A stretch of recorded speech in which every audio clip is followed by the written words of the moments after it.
high school student, I was actually the victim of a sexual assault, and it left me feeling very unsafe. And until I became an adult, actually, and started taking up the sport of boxing, I didn't get that, I guess, feeling of self-confidence and, you know, just being okay to protect myself. I didn't get that back. So, you know, I started boxing. I had an amazing coach, Egerton Marcus. He won a medal for Canada at the '88 Olympics. He took me under his wing. He taught me everything I knew. I started competing. Bam! I got injured. Very quickly, I got injured. So, you know, the sport that kind of healed me and gave, I think, my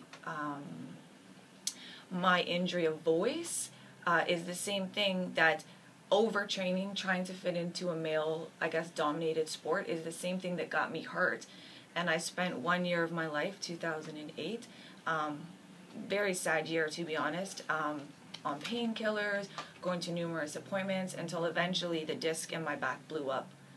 And but that spinal injury wasn't because of boxing. It wasn't because of boxing, but I will say it was maybe due to the pressure of the sport. I worked with a lot of male coaches. There wasn't a lot of females. Boxing for the women was not even in the Olympics yet. And with that, I wanted to prove to myself and I guess to the male people in the sport that I could do it. I wasn't weak. And instead of, I think, taking a break when I needed that break, I pushed through it.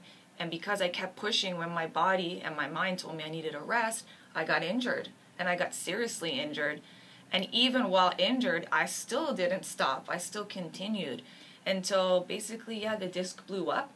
And it was in those moments when I was at the hospital that I had to ask myself, like, who am I and what's my journey going to be? And I took that time to really reflect on the coaches and volunteers that had affected my life. And I said, you know, I don't want to be in the mortgage business anymore. This is what I want to do. This sport has given me so much. You know, I asked to see their surgeon and I was crying and I'm like, you know, if you fix me, I guarantee I will do everything I can to share this love of boxing with as many people as I can. And luckily he did fix me. And 2010,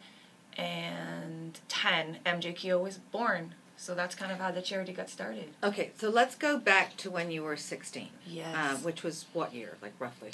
Oh my God, 1996 around 1996. Around 1996, okay. So 95. What happened, what was the sexual assault?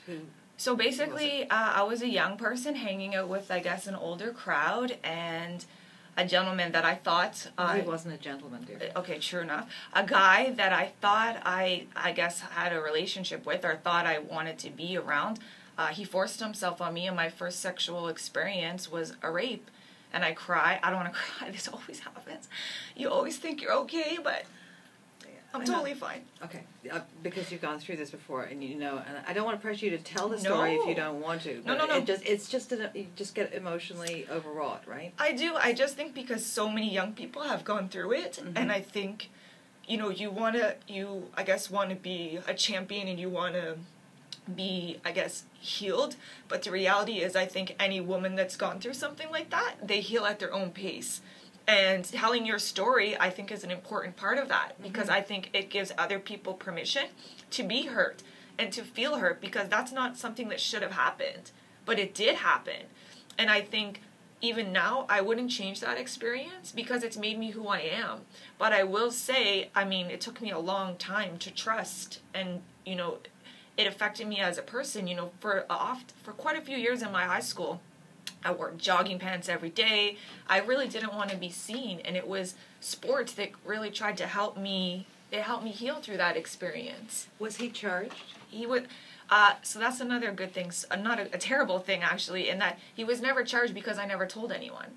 I didn't tell anybody what happened. So you fell into the being raped, never reported category. Absolutely, and it wasn't until I started boxing and a crew, I was doing a documentary, they asked me, like, why did you start boxing? And I had a choice to make. I could tell the truth, which is the real reason I got into boxing was to feel safe and to get some of my power back, or I could just pretend that that situation didn't happen. But I felt at that time I was strong enough to tell my story, and that's, you know, I think now I do work with a lot of young girls, telling them my story. I go and do self-esteem workshops at different schools, And it's important for young people to know that, you know, right now I think reported cases are 1 in 4 in Canada, which, being a person who did not report, we know that those numbers are much higher. I think it's important for them to know that there's life after that, and you can move past that, and that it's not your fault. And I think boxing helped me get to a point where I could share that story. Click the channel subscribe button for full-length interviews and more from What She Said here on YouTube.